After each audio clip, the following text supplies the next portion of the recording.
Knights coming in 37-0, winners of 101 straight. Their last loss September 15th of 2007.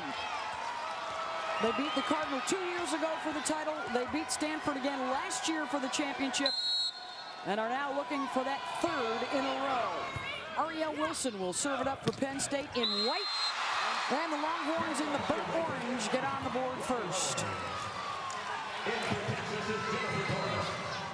This championship match is best 3 of 5 sets. Each set to 25 points, have to win by 2. If we go to a 5th set, that one will be to 15. Fatima Balza gets set in the middle, and if ping pong's around and out, point Penn State. What makes this matchup so intriguing, Karch, is the fact that for the first time probably in 3 years, Penn State is looking across the net at a team that is just as big and as physical as they are. Matches up at an average of the front row players of 6 feet 3 inches each. Working on that net that is 7 feet 4 inches high. And the Longhorns pick up another point here to go up 2-1. One of the things we really want to follow through this match is Megan Hodge, how effective she is offensively on one side of the net, Destiny Hooker on the other side. If they're both good, they could cancel each other out. It goes to some other factors. Glass setting Blair Brown. Got a touch. Point Penn State. And if they neutralize each other, certainly you got to think that Texas has 5 or 6 big guns. Penn State fewer, and they're going to have to be great. Megan Hodge, Blair Brown, and Ariel Wilson. 4 All-Americans on the Penn State side, including the server Megan Hodge, the National Player of the Year. There are 2 first-team All-Americans suiting up tonight for the Longhorns as Ashley Engel, who will hit and set tonight, gets the kill. And even though she may not be as good a setter, she brings a lot of offense with that left hand. Had some physical problems, but they have just unleashed her in the semis and finals. Said go for it. These are the last 2 matches of the season. Destiny Hooker, the 4-time All-American, gets the ace. And remember, she jumps to touch about 3.5 feet above the net. I don't think Penn State's used to a jump spin serve coming down at them like that, falling so shallow. Perhaps the best female athlete in college today. She is also an NCAA high jump champion. Blair Brown setting it out to the Big Ten Freshman of the Year, Darcy Dorton, for the kill. Point Penn State. Dorton, on the other hand, while Megan Hodge plays all the way around, Dorton, number 1, putting that ball between blockers, is another unproven entity for Penn State. They'd love to get a lot of production out of her. Tough serve from DeRico forces the overpass. Penn State in transition. The back set to 6'5" Blair Brown. She's stuffed. The other side to Dorton. Hopped up by Texas. Webster takes a swing off the block. And put away by Ariel Wilson. One thing we've seen both teams do is try to establish a middle attack. Texas did it on the very first play. So did Penn State. There's one in transition to Wilson. Effective tapping it off the block. Penn State has not been outblocked by an opponent this year. Texas just once in their 30 matches this season. Wilson through the block. Point Nittany Lions. And this is something Wilson, number 7, does so well for Penn State, is transition from blocking, sprinting off the net, and then getting right back up. Hodge making the defensive play to start the effort. She will set a new single-season hitting percentage record this year in NCAA play at over .550 as Texas misses wide. Yep, that's number 18, Amber Roberson, who doesn't receive a lot of attempts out there, but again, Texas wanting to get everybody involved in the offense. A 4-0 run on the DeRico serve. She has been lights out throughout this NCAA tournament back there. Hodge, back row attack. Kept alive by Michelle Coker. Hodge, Glass, Brown. DeRico passing that ball too low and too close. Now a chance for Texas. Hooker out of the back. Point Texas. Hooker in some ways more dangerous in the back row than in the front, because often she just gets one block up. See how the only one left is number 7, Ariel Wilson, having to block one-on-one. her blocker to their left side blocker, Darcy Dorton, bailed on the play. Needs to help out on that. Watch it to Hooker again. Tries to tip it by the block and does so off of Brown down. And this is why Hooker has been left in all the way around this season for Texas. She hasn't often played back row, but they want her to play some defense and, more importantly, hit out of the back row. Got 2 straight kills now. Wilson missed it. Point Texas. The Longhorns back on top. That time, Alicia Glass really forcing the offense. That was not an ideal pass on which to try to get it to her quick hitter. Service error for Texas. Point for Penn State. It's been an extraordinary run throughout this winning streak. The last 2 years, they have only dropped 8 sets. The entire way. They lost the opening set 2 nights ago in the semis, but they have just been so dominant over the course of this run. They were trying to do something only 2 teams had ever done, go undefeated, win every set of every match through the NCAAs. That record, not possible now, but they certainly have the bigger one, 3 in a row, possible. Dorton regroups, and that's blocked. Rachel Adams alongside Julianne Fawcett. Texas up a couple with Ashley Engel, the senior from Yorba Linda, California. This group of seniors is the most successful they've ever had at Texas. And Engel with the tough serve, and Adams pounds it down. Penn State normally having the advantage as the better passing team, but now 2 overpasses and an ace. Clearly, Texas serving better, Penn State not handling that serve, and that explains the 2-point difference here. Service error gets Penn State the point. Now Kathy Quilico, the junior from California, is on. 5 feet 1 inch tall. And she serves it up tough. And that's exactly what Penn State wants to do. If you look at the Texas passers, they start pretty shallow. So what Penn State wants to do is hit them high at the shoulders, push them back. Somebody like Fawcett there, and in this case, Destiny Hooker pushing her back.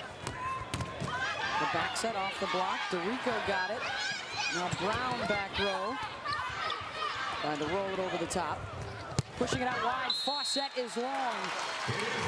Point Penn State. They are scoring thanks to the serving game of their 2 shortest players on the floor. The 5'4" DeRico and the 5'1" Quilico.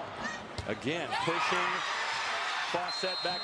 She's serving perfectly to Penn State strategy. Right in the corner. Now, watch, Penn State has stepped up and out of the passing formation. So now we have a new passer, Roberson, in there, but they get the change, and the libero passed the ball. Megan Hodge with her first attempt, dug up by Hooker. Fawcett rolls. And the miscue. We've seen some trouble throughout this tournament between Glass and Wilson sliding behind. In the last 3 matches, starting in the regional finals last weekend in Florida, especially when Wilson is going behind and Blair Brown going behind, Penn State's going to need to clean that connection up. Yogi on to serve. Glass goes right back to Wilson. Couldn't put it away. Hooker. Now to Hodge. The block able to slow it up. Fawcett with the rip. Point Texas. This is another thing Penn State wanted. They actually want Megan Hodge blocking directly across the net from number 1 on your screen there, Julianne Fawcett. Fawcett winning that battle on that particular play. Hodge tried to tip. Point Texas. They're up by a couple. Trying to get way too tricky there. She's got a pretty good matchup, especially down the line on Julianne Fawcett, better than in the middle. Take a swing at the high hands. Blair Brown back row. Fawcett looking for Hooker, launches it long.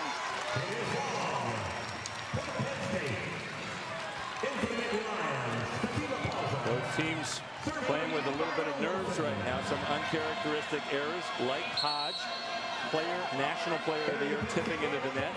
Like Hooker hitting 5 feet out, long out of bounds. Hooker with a couple of kills. Megan Hodge yet to register one. Kelsey Ream on to serve. Back to Hooker. Green got it. Almost a collision between the Penn State players. Hodge blocked. And Alicia Glass collided with Blair Brown, and she was hurt on the play.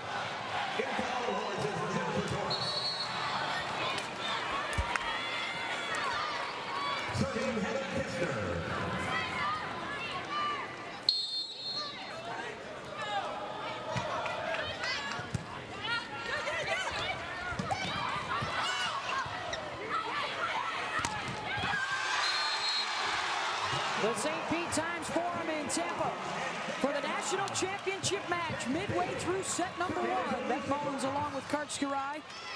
Penn State in white, undefeated on the season. They have been victorious in 101 matches in a row. Texas looking to end the streak. They are in the burnt orange. They have been number 2 right behind the Nittany Lions all year long.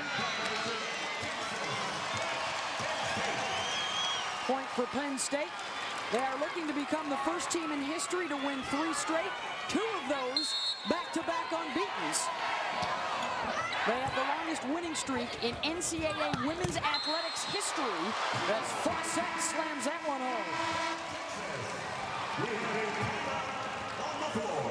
The Longhorns looking for their first championship since 1988 and their first time into the finals since 1995.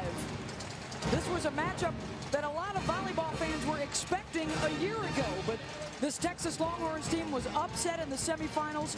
From that moment, they have been preparing and thinking about this night and another shot at Penn State. And if Texas didn't expect this matchup, they were sure hoping for it, so they got it a year later than they wanted to. Would love to break that 101 match winning streak and stop history from happening. The first team ever to win 3 straight titles. It is almost twice as long as the former longest win streak in volleyball history, and it is the best we've ever seen in women's college athletics, better than the Carolina soccer dynasty, Stanford tennis, and the most impressive on the basketball side, UConn, winners of 70 in a row. And the thing that really impresses me is that recruiting is more competitive than ever. This sport is now national.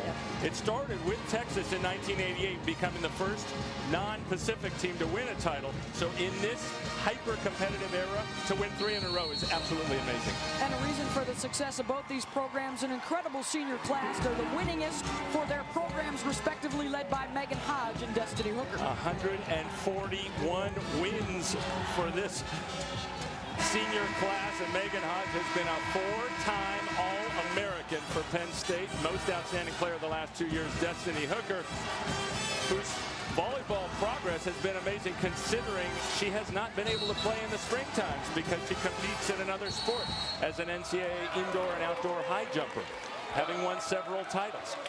But still, her game has come along to the point where she can be a 6th rotation player. That's a player who can stay in the back row. They need her for that offense. She's almost better out of the back row, hitting, that is, having to jump behind that 10-foot line than she is from the front. They are friends off the court, rivals on it. They communicate frequently, but we talked to the players this week and they said we stopped all communication leading up to the championship match. At least until last night at the All-American banquet when alphabetically Hodge was right next to Hooker, and they were having a great time and laughing it up as they both earned a well-deserved first-team All-American. Hodge won National Player of the Year, and you've got to figure Hooker was a very close second. We are in the midst of set number 1. It's best 3 of 5. Sets are to 25, have to win by 2. And we saw Hooker break out that hard jump spin. Penn State's going to have to be careful that she can hit it down on the ball as high as she jumps. Like that. Alicia Glass looking to set Blair Brown. Very tentative swing by Brown there. These are also the 2 biggest teams in the country. Average height of 6'3". Yeah, and Dorico has twice now tried to dig the ball too perfectly. You cannot, with the height of this Texas team, put it 6 inches across the net. You're much better keeping it 10 feet on your side.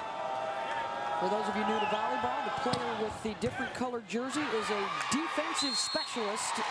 They can serve, but they cannot attack. And that time we saw Darcy Dorton, number 1, the freshman outside opposite Megan Hodge, not being able to control that serve. She only passes when she's